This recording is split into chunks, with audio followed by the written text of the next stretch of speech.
27 রোজার রাতে সন্তান ফোন দিয়া বলে, বাবা আমি আগামীকাল রওনা দিলে রাত 2টা-3টায় গিয়া ঢাকায় নামবো, আমি সাহারি তোমাদের সঙ্গেই খাবো।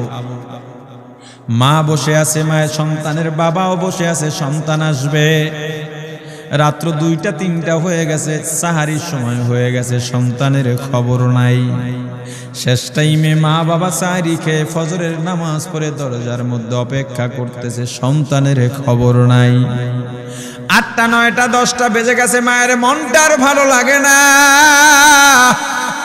স্বামীকে ডেকে বলে, স্বামীরে আমার সন্তান কই, আমার মনটা ভালো লাগে না, একটা ফোন লাগাও। স্বামী ডাক দিয়া বলে, চিন্তা করো না, ঈদের সময় যানজট থাকতে পারে, চলে আসবে। কিছুক্ষণ পর বাবার মনটাও ভালো লাগে না, বাইরে নেমে পায়চারি করতেছে। হঠাৎ করে একটা ফোন চলে আসছে, সন্তানের ফোন দেখে বাবার সে কি আনন্দ। ফোন রিসিভ করে যখনই সালাম দিল, অপর প্রান্ত থেকে সালামের উত্তরে সন্তানের কণ্ঠ পাওয়া যায় না। বাবা ডেকে বললেন, বাবা তুমি কে? এটা তো আমার সন্তানের কণ্ঠ নয়, তবে মোবাইলটা আমার সন্তানের। ওপার থেকে ডাক দেয়া বলে, আপনি কি এই লোকে, এই মোবাইলওয়ালার বাবা? বলে, হ্যাঁ। আপনি এখনো বাড়িতে কি করেন? আপনার যেই সন্তান ঢাকা থেকে গাড়ি নিয়া 2500-এর দিকে রওনা দিয়েছিল, ওই গাড়িটা 2500 পৌঁছতে পারে নাই। পথিমধ্যে সংঘর্ষে রাস্তার মধ্যেই অনেকগুলো মানুষ মারা গেছে, অনেক যুবকও তার মধ্যে আছে। রাস্তার পাশে সাদা কাপড় দিয়া ঢাকা। দেখেন আপনার সন্তান এই লাশের মধ্যে আছে কিনা। মোবাইলটা আমি রাস্তার পাশে পড়ে পাইলাম। বাবা পাগলের মতো একটা দৌড় দিছে। মা মনে করছে সন্তান বুঝি কাছাকাছি চলে আসছে।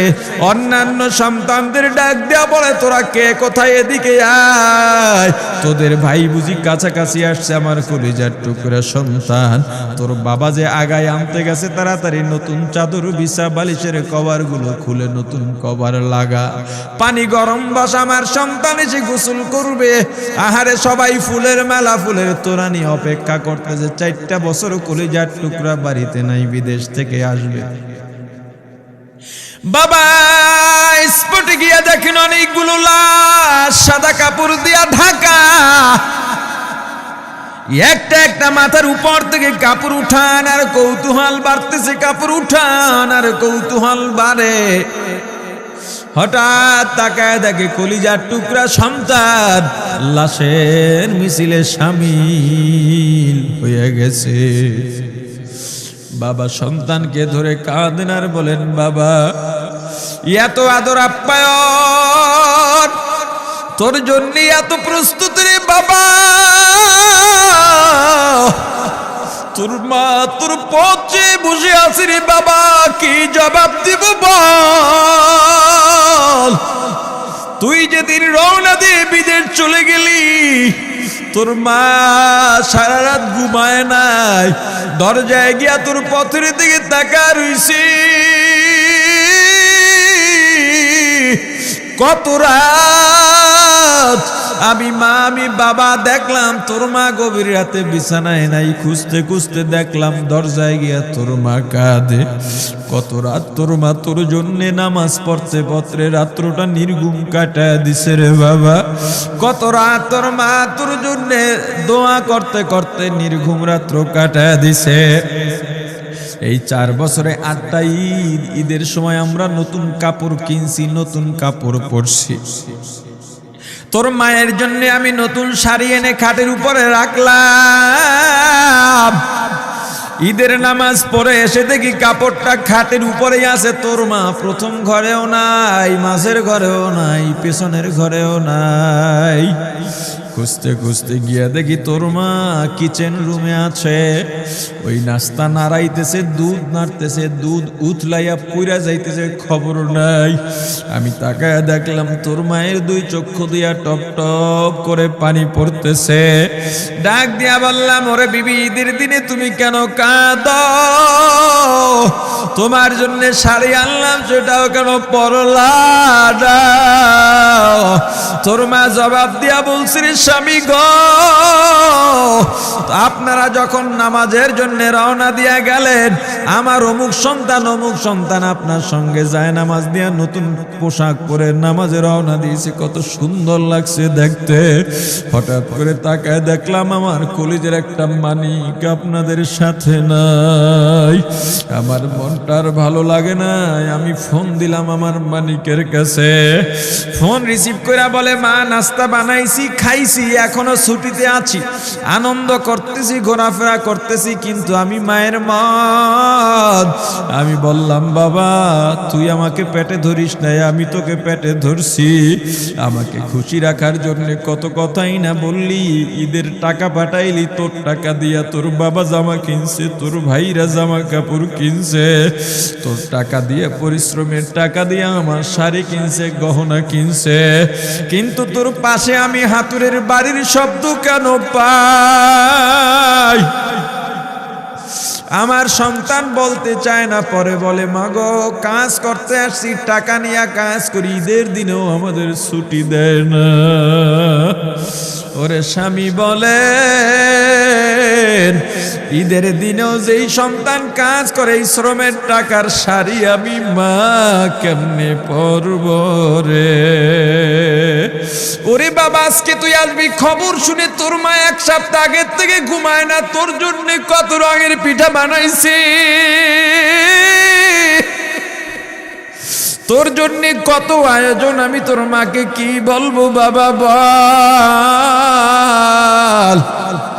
বাবা সন্তানের লাশ অ্যাম্বুলেন্সে উঠে বাড়ির দিকে রওনা দিছে। আহারে বাড়ির কাছাকাছি আসছে, এদিকে মা দরজায় গিয়ে অপেক্ষা করতেছে, গাছের আড়াল দিয়া পথের দিকে তাকায় আছেন। দেখেন একটা গাড়ি আসতেছে, মায়ের সে কি আনন্দ, বাড়ির মধ্যে দৌড় দিছে, তোরা কই তাড়াতাড়ি আয়, ফুলের মালাগুলা নিয়ে আয়, গাড়ি আইসা পড়ছে। বাড়ির দরজা দিয়ে যখন অ্যাম্বুলেন্সের হরেন দিয়া ঢুকতেছে, হুইসেল দিয়া ঢুকতেছে, মা একটা চিৎকার দিছে, ওরে এই মরণ গাড়ি আবার বাড়ি কেন, কার কপাল পুরুষে?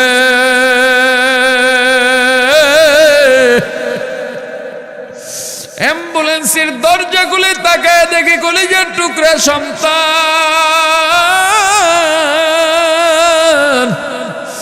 এমন ঘুমাইছে, আর জীবনেও উঠবে না।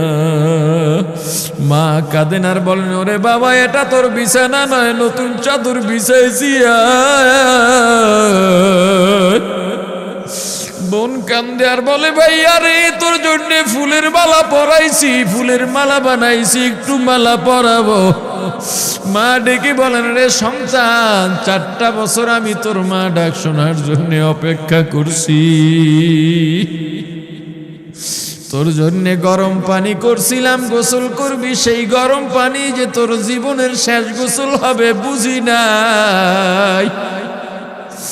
ওরে পর্দালের মাগো, আর কোন ভাষায় বুঝাইলে বুঝবারে মা, দুনিয়ার জীবনটা ক্ষণস্থায়ী, এই দুনিয়ায় নাফরমানি করা যাবে না, এই দুনিয়ায় নাফরমানি করা যাবে না, অহংকার দেখাবার কিচ্ছু নাই, এই দুনিয়া ছেড়ে যাওয়া লাগবে। আল্লাহ এত দয়া করছেন, মায়া করছেন, ওই আল্লাহর সঙ্গে নাফরমানি করো না রে ভাই, ওই আল্লাহর নেয়ামতের অশুকরিয়া করো না, আল্লাহর নেয়ামতের শুকরিয়া আদায় করো, দুনিয়ার সব মোহ ত্যাগ করো, দলের মায়া ত্যাগ করো, দুনিয়ার মায়া ত্যাগ করো। এ আওয়ামী লীগ বিএনপি যারা করো, ক্ষমতায় যারা বারবার যাও, ক্ষমতায় তোমার দল গেলেই তুমি দাপট দেখাও, যুবকরে তোর 2টা পা ধরা লাগলেও পা ধরো রে ভাই, এই ক্ষমতা কিচ্ছু না, দাপট কিচ্ছু না, ওই কিয়ামতের ময়দানের নাজাতের চেয়ে বড় দাপট আর কিচ্ছু নাই। আল্লাহ রক্ত দিছেন, আল্লাহ জীবন দিছেন, আল্লাহর এই রক্ত আর জীবন দুনিয়ার কুফরি পুঁজিবাদী কুফরি গণতন্ত্রের জন্য দিস না, এই রক্ত আল্লাহর জন্য রাখ, এই জীবন আল্লাহর জন্য রাখ। আমার রাসূলের সুন্নাত দিয়া নিজেকে মোড়াইয়া নে, নিজের জীবনটা গড়াইয়া নে, ওই পরকাল হবে তোমার আমার জন্য মহা শান্তির জায়গা।